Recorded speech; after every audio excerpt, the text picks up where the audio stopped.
Capitalism, capitalism, capitalism. It seems like lately everyone's talking about capitalism. Everyone knows that capitalism is bad, but why do it not be good? And how does capitalism do a racism? Find out on tonight's episode of Non-Compete. For the past 4 years, I haven't once shut up about capitalism, and that's because I hate it. But what is capitalism? Put simply, capitalism is when you have an iPhone. Capitalism is a political system based on the private ownership of the means of production. The means of production are the stuff you use to make stuff, like factories and shit. Under capitalism, workers don't own the stuff they use to make stuff. Instead, they have to work for capitalists who do own the means of production, and blah blah blah. I've already made like 3 videos explaining all this. Go watch those if you don't know this stuff already. Anyway, capitalism isn't just bad because it robs workers of our labor value and leads to absolutely buck-wild accumulation of wealth in the hands of like 5 guys. It's also bad because it reinforces other bad crap like racism, sexism, ableism, transphobia, and the oppression of gamers, the most oppressed people in the world. In a recent video, I explained that capitalism is the primary contradiction of modern class society, and I referred to all those other forms of oppression like racism and sexism and anti-gamerism as secondary contradictions. But you probably didn't even watch that video, and even if you did, you probably don't remember what I'm talking about. So here, fuck it, let's watch that part of that video again. The working class is divided by fear. Distrust, prejudice, otherization, these are all processes of fear which lead to what we might call secondary contradictions. Now, most socialists understand that the working class is defined by its external relations with the capitalist class, but it's easy for us to forget that it's also defined by those internal relations and the objective social relations of race, gender, sexuality, disability, and on and on and on. Now, about this whole primary secondary contradiction thing, I got a few comments from people who disagreed with me. A lot of folks said, hey, EJ, capitalism isn't the primary contradiction in society, it's racism, imperialism, gender oppression, ableism, transphobia, and so on. I think these disagreements might stem from confusion over the word primary in the term primary contradiction, and I didn't really explain what I meant by primary and secondary very well, so that's why this video. Okay, so all this talk of contradictions comes from the idea of dialectical materialism, and at this point, I know it's kind of a meme that I talk about dialectical materialism in every single video, so I might as well lean into the meme, become the human meme. So anyway, I'm feeling lazy, so let's yank a basic explanation of dialectical materialism from one of my previous videos. You could think of dialectical as a fancy way of saying that things affect each other mutually. When I change you, you change me. So this dialectical interaction between matter and consciousness works in both directions. Now let's recycle another clip from the same video explaining the relationship between the material and the ideal in dialectical materialism. Marxist philosophy is rooted in materialism, which is a belief that the material world is the first basis of existence. According to materialists, all things, including human consciousness, arise from material interactions. Dialectics changed the game of materialism by positing that while matter determines consciousness, consciousness also mutually impacts the material world through our human will and labor. So this dialectical interaction between matter and consciousness works in both directions. This idea that the material determines the ideal and that the ideal impacts the material is vital for understanding Marxism. Marx explained that human society reflects this relationship between the material and the ideal in the form of the base and superstructure of society. And I'm boring myself hearing myself talk about this, but just bear with me. The base of society includes the material processes which humans undertake to survive and transform our environment. In other words, the base refers to the relationship which humans have with the means of production, including the ownership and the organization of labor. The superstructure of society includes the ideal components of human society, the stuff that comes out of our consciousness, including media institutions, music and art, religion, customs, moral standards, all the other stuff that manifests primarily through conscious activity and social relations. That doesn't mean that the base is all material. The base has conscious components, and that doesn't mean that the superstructure doesn't have physical manifestations. Obviously, we have things like physical paintings and TV stations and stuff. It's just that the fundamental essence, the nature of the base is material and the essence of the superstructure is ideal. According to Marx, the base of society, being material in nature, determines the superstructure, while the superstructure impacts the base. It couldn't possibly be the other way around, according to the dialectical materialist worldview, because the primary driving force of conscious activity are material needs and considerations. Now, let me be clear. This doesn't mean that the superstructure isn't important. This is not about importance. It's not to say that capitalism as the primary base structure is more important than the ideal superstructure. It's not what we're saying. The superstructure is hella important, and in fact, it's the primary arena in which the ruling class tries to keep us divided and conquered. And Antonio Gramsci talked a lot about why socialists should be super duper concerned with society's superstructure. I have a whole dang video on that, so go watch it. And of course, this doesn't mean that we can't change the world through conscious activity. On the contrary, changing the world is the primary role of consciousness. This is where understanding dialectical relationships can be kind of tricky, so let's break it down a little more. Dialectical materialism rejects the idea that we can simply change the world through thought alone. You can't just use your mind to move stuff around. You ain't no X-Man. You can't just imagine something and make it happen. Your mama lied to you. It doesn't matter what you dream of. Not anything can become a reality. Sorry to crush your dreams there, kid. In order to transform the material world, our thoughts have to be transformed into physical activity, which we call practice. But in order for practice to be successful in transforming the material world, our practical activities have to match up with existing material conditions. In other words, if you want to build a table out of wood, but you don't have any wood, you're shit out of luck. Material reality determines what is or isn't possible, and no amount of wishing or hoping or dreaming, no amount of conscious thought or desire will allow you to build a wooden table if you can't get your hands on some big, hard wood. Sorry. In much the same way, the material base of society determines the superstructure. The superstructure can certainly affect the material base, but the ideal nature of the superstructure prevents it from determining the base. You get what I'm saying?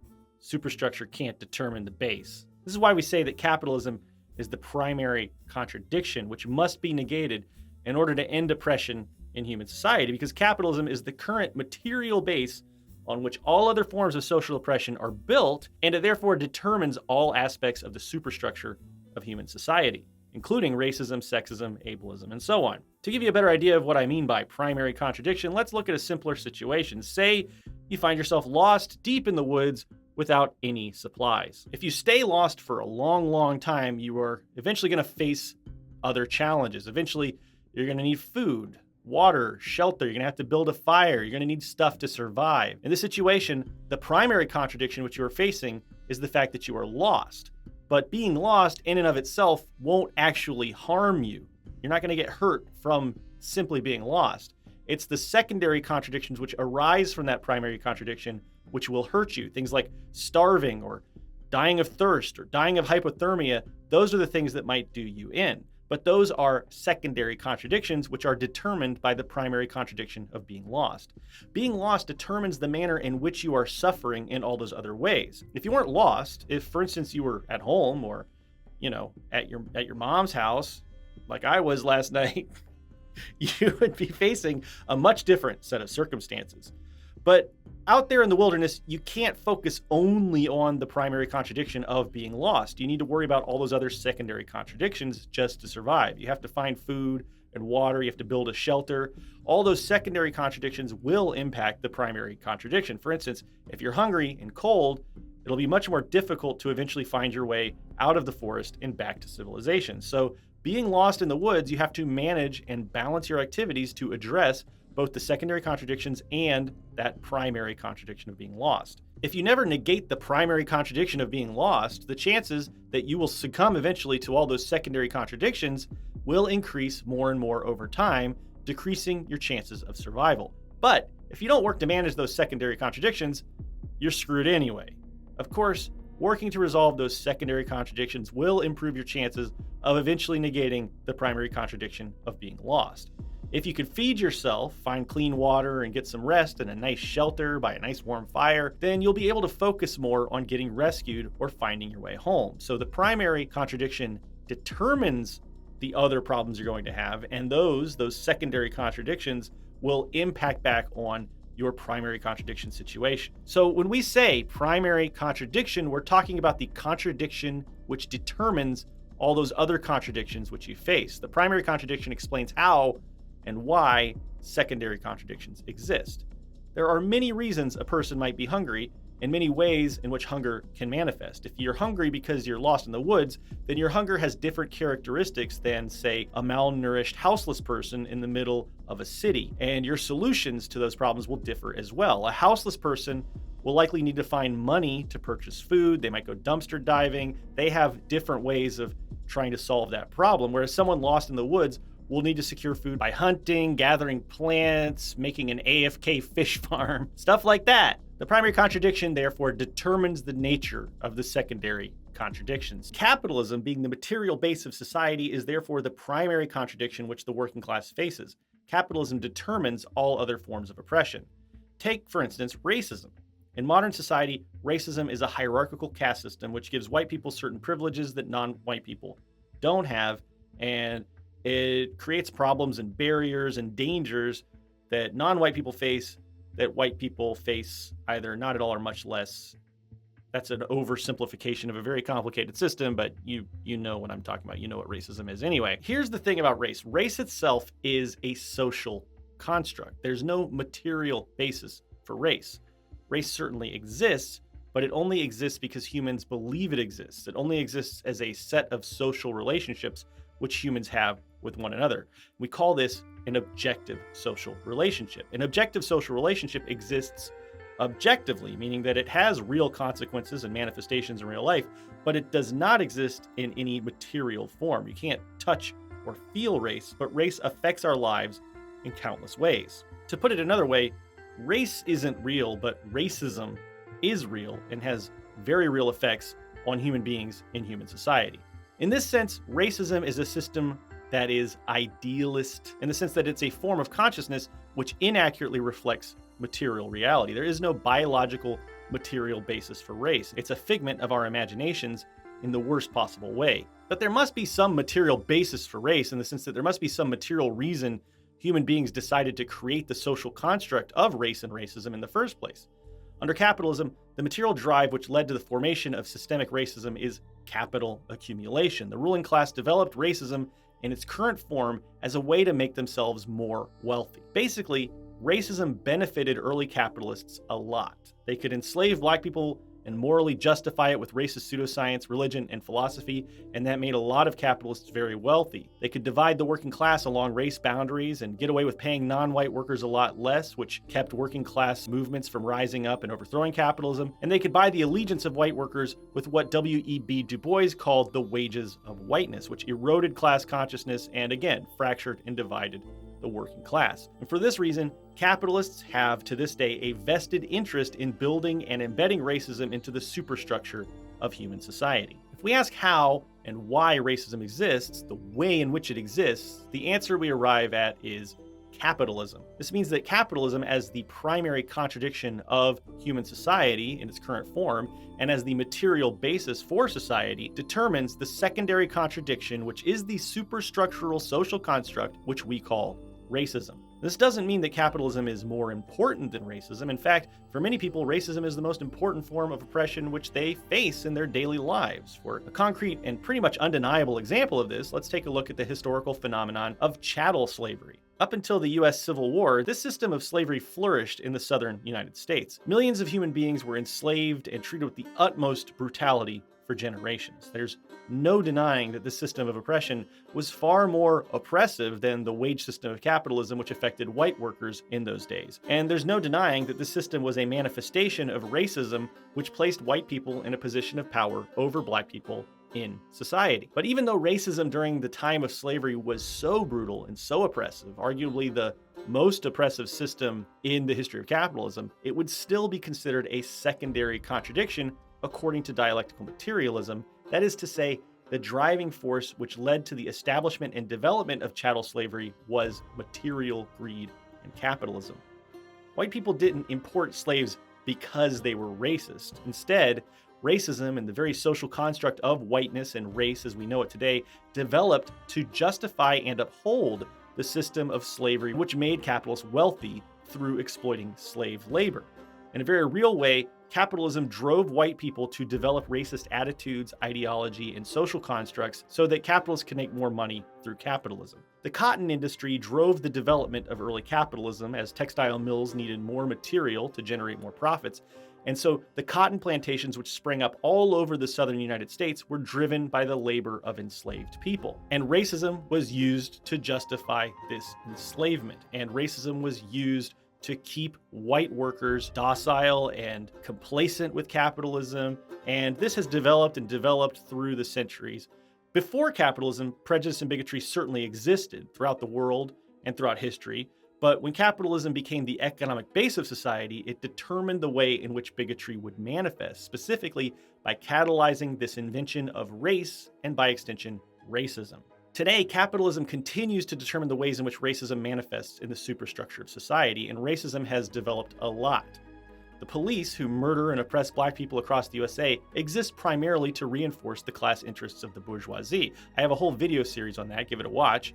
In the South where I'm from, workers are still kept divided and conquered through racist ideology, which prevents white workers from developing solidarity with non-white workers. The prison industrial complex, which currently keeps nearly 1 million black people behind bars, provides slave labor to capitalists and generates massive profits for the private prison industry. And there are many, many other ways in which capitalism defines and determines the manifestation of racism in our world. Capitalist media companies create movies and TV shows which reinforce negative stereotypes about black people and people of color. Corporations discriminate against employees who aren't white. Due to a complicated history of the suppression of black property ownership, about 50% of land currently owned by black people in the USA is held as heirs property.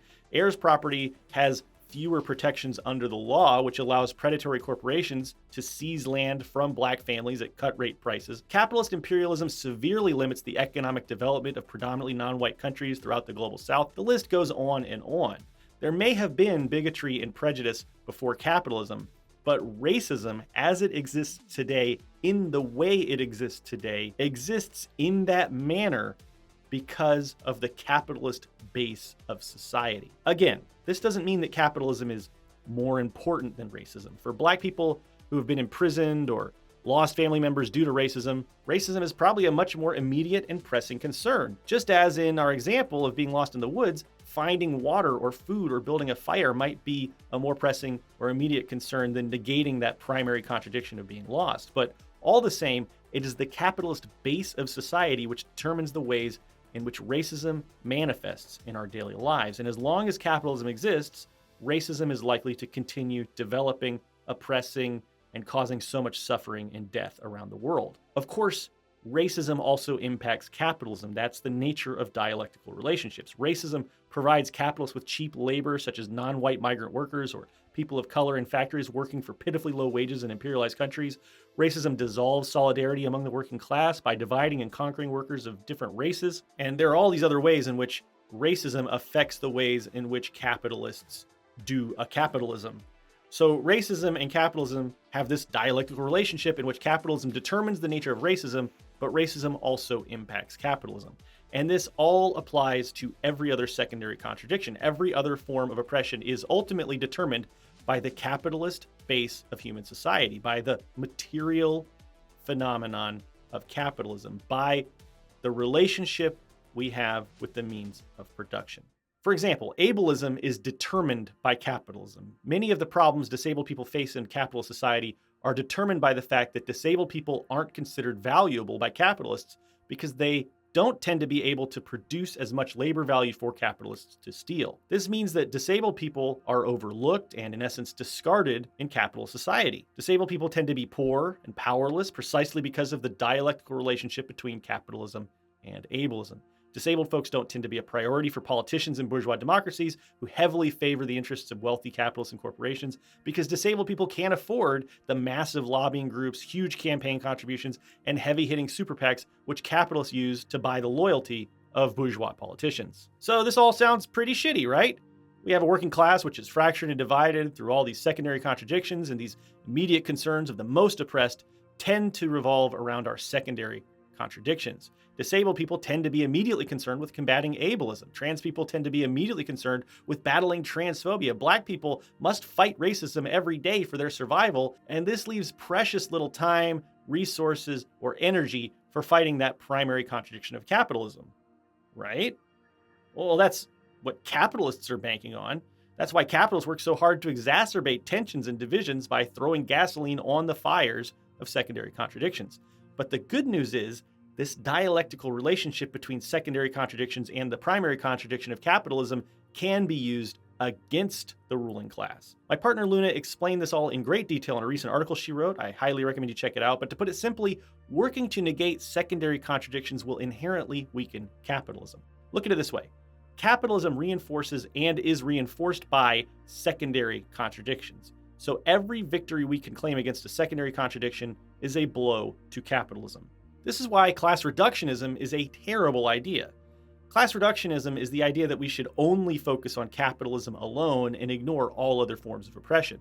To the class reductionists, things like racism and sexism are a distraction, quote unquote, from the primary contradiction of capitalism. It's like being lost in the wilderness for days and days and only caring about finding your way home and neglecting to care about those secondary contradictions of hunger, cold, and thirst.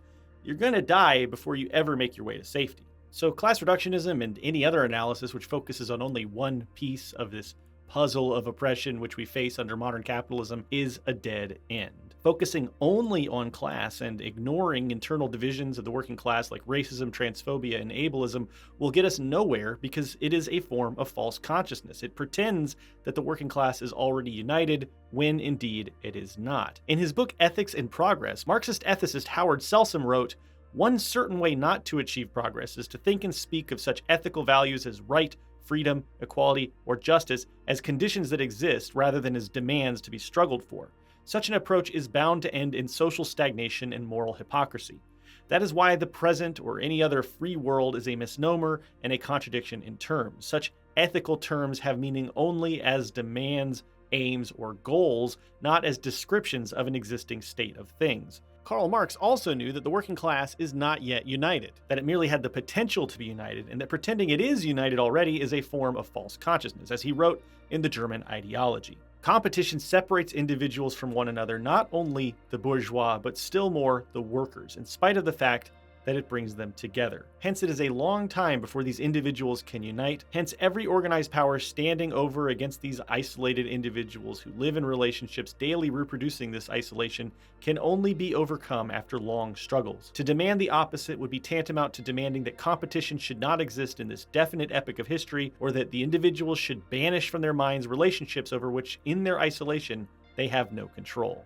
So, in reality, class reductionism is bad. The only way to bring the working class together is by negating secondary contradictions while simultaneously building class consciousness by making every worker aware of the nature of capitalism and the ways in which capitalism reinforces and is reinforced by every other form of oppression. We cannot ignore secondary contradictions because we can't overthrow capitalism unless we unite, and we can't unite unless we survive, and all these secondary contradictions are what's killing and dividing us. The more we awaken workers to class consciousness, the easier it'll be to show them how capitalism determines things like racism and sexism, transphobia, and the more we can dismantle all those other forms of oppression, the weaker capitalism will become. So the only viable path forward to overthrowing capitalism is one of dialectical struggle against the primary and secondary contradictions of capitalism simultaneously. We have to fight on every front, simultaneously attacking capitalism as we attack other systems of oppression like racism, sexism, ableism, transphobia, and on and on and on. An injury to one is an injury to all, and a victory for one is a victory for all. The end. Hey, but we gotta have justice. It's unjust that the original owner of this land should be cooped up on a reservation in the most filthy and disgusting way while America is the richest country in the world. And the only solution is that he be allowed to have his land back. And he will get it back. In the black community, we say, what goes around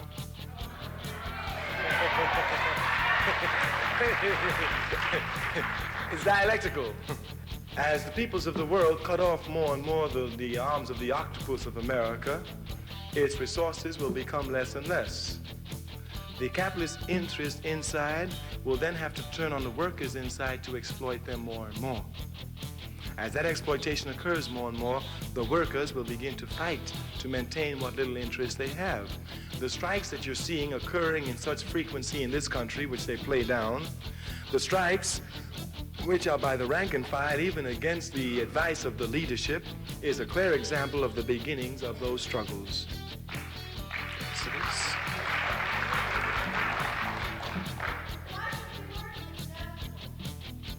Why should you work? Oh, because you...